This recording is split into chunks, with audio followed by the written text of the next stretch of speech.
Hi, this is Emma with Zelch Family Homestead. Today, I think I'd like to talk to you a little bit about frugal living. Trying to make do with what you have, trying to get by with a little less expenses going out. Times are really tough, and seems like we're on the verge of war here in America.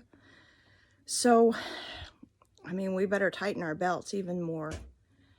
So we need to learn how to make do, learn how to do with less, and learn how to do without.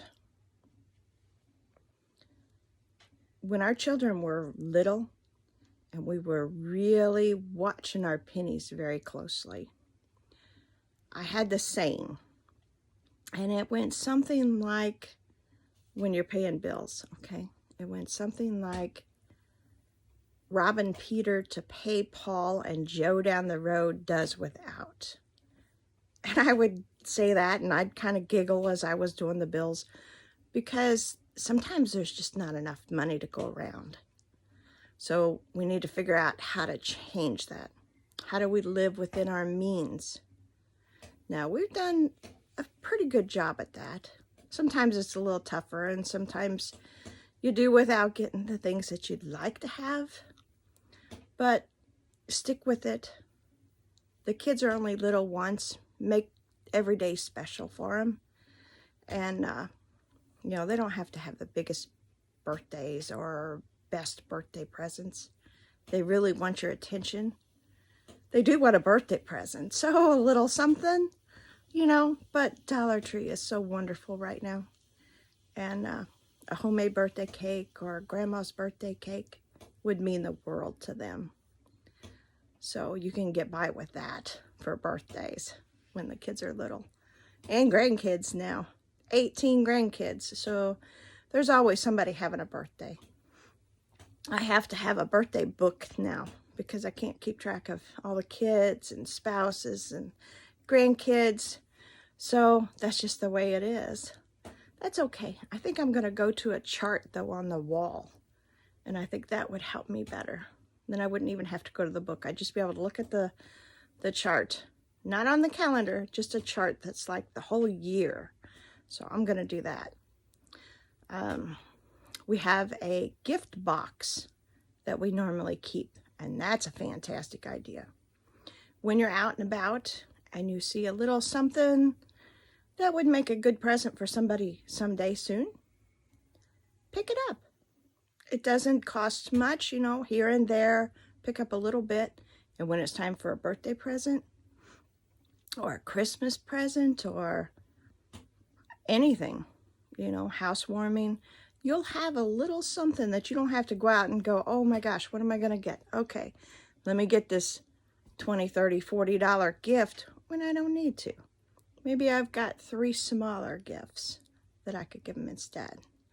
So the birthday box, the gift box, wonderful idea. Remember that one. Okay, grocery shopping. This is just what works for me. And what works for me may not work for you, but here's my idea of good grocery shopping. We have a Walmart. Everybody seems to have a Walmart fairly close, or a Dollar General. Dollar Generals are everywhere here in Missouri, which is very good. Mostly, we go to the Amish and Mennonite stores. We do about a once a month grocery shopping there. And sometimes you never know what they're going to have. So it's hard to plan around that, but you know the gist of what you need. Maybe you need flour. Maybe you need sugar. Your basics. So I pick those up in like 50-pound bags because we do a lot of baking with lots of grandkids and kids, visitors coming in, church. We do a lot of baking. So we just keep that on hand. And like I said, we pick up most of our food through there if we're not growing it ourselves or bartering with friends that grow or raise something else. That's an idea. That is a perfect idea. Anyone, anywhere can get with their neighbors and say, oh, maybe Harry down the road raises zucchini out of this world, but you can't grow it worth a darn. So maybe you trade him tomatoes for zucchini. Or maybe someone raises cows. You could trade them, I don't know, gardening produce, sewing skills, wood. Think about it. The possibilities are endless. That's what the community needs, is neighbors helping neighbors. You can't do everything for someone, because then they're not doing things for themselves. And that's not good. When someone realizes they have to do nothing, that's not good for them. That's not good for you. That's not good for your community or America. We all have to do our part. But if we all work together and help one another, we'll see things through. Absolutely, we will. Learning to cook from scratch is a big deal. Try it. A lot of it takes practice, and you'll get better and better. And maybe invest in a couple cookbooks, a couple nice cookbooks, like Betty Crocker, Pillsbury, or Taste of Home. Or later this year, I'm going to come out with a cookbook. I've been working on it for years. I keep putting it off and putting it off, but this is the year. I'm going to get it done. So back to basic recipes. Plain Jane, cooking like Grandma and Grandpa did. Let's get back to that. That'll help with your pocketbook a lot. Not keep so many things on hand. I know you see a lot of canned goods behind me. Yes, we keep a lot of things on hand, but that's 18 grandkids, children, spouses, family, friends, church members. What happens if somebody's hungry? Hopefully I can help with that. We'll see. I mean, it can't go on forever, but I'm sure going to try. So I try my best to be stocked up, be prepared, do lots of canning, do lots of gardening, just try to make sure that your household is ready. Make sure that you're ready with your food supplies. Your pantries, shelves are full.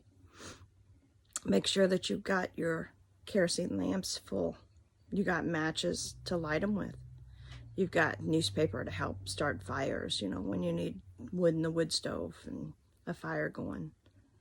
There's lots of little things that you, as the wife or the husband or the daughter or son or grandchildren, can do around the homestead to make sure that your family is ready and you're well equipped and prepared to see you through any little storm.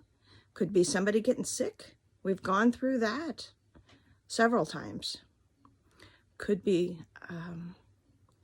somebody passes away. As bad as that is, if you're not prepared and you're not ready to kind of handle things by yourself, it's going to be so much worse. So just take a look around you. Take a look at your house. Make sure that you have the things that you need. And if you don't, start slowly. Don't rush out and spend a fortune, because you probably don't have it, just like we don't, Start slowly. Pick up candles here and there. Pick up extra thing of flour or sugar or rice.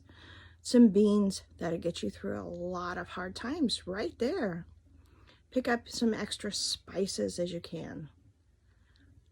Boxes of cereal, powdered milk. All of these things you can have on the shelf and see you through a lot of dark days that could be ahead.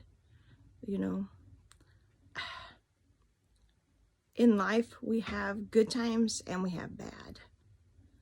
So enjoy the good times. Enjoy them with all your heart.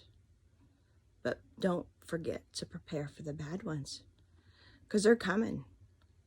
You know, I don't want to scare anybody, because that's not what life's about either. But you have to be prepared in order to get through the darker days.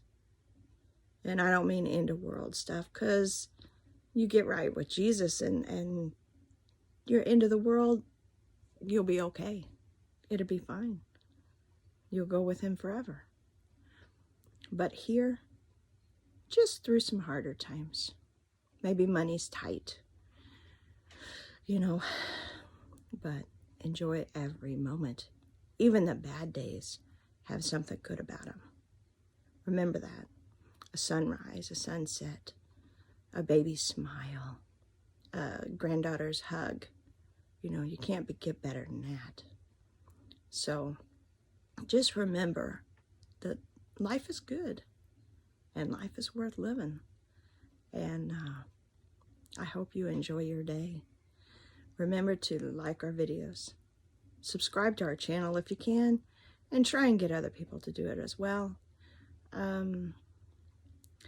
This is kind of a journey for me for this year, doing this YouTube channel. It's a little different. I am definitely not used to being in front of the camera, but I think it's getting just a little easier to talk to you, because I feel like I'm growing to know some people better. Out here, one-on-one, we have people come over and visit all the time. That I can do. I can sit and talk to somebody for hours and be just fine. But in front of a camera, oh my gosh, that's a little different for me. So take this journey with me, you know. And I hope you have a wonderful, blessed day. I'll talk to you another time.